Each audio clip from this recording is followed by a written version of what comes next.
અમે જઈ રહ્યા અત્યારે બજારમાં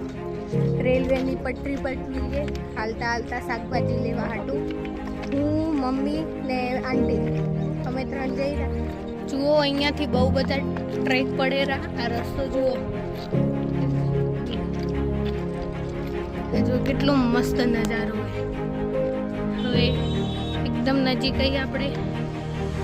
બજાર નજીક આજે દેખાયું અહીંયા કને બજાર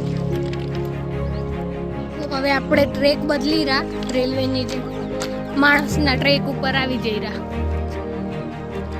તો આપણે ખેડબ્રહ્મા રેલવે સ્ટેશનમાં પહોંચી ગયા હવે મમ્મી ને આંટી બે થાક ખાઈ રહ્યા અહીંયા કને બેઠા થાકી ગયા જુઓ હવે અહીંયાથી નીચે ઉતરશું એટલે આવી જશે આપણું ખેડનું બજાર આપણે બજારથી ખરીદી કરીને હવે ઘરે જઈ રહ્યા આપણે અત્યારે હવે ઊંડવા સોસાયટીમાં પહોંચી ગયા ચલો બાય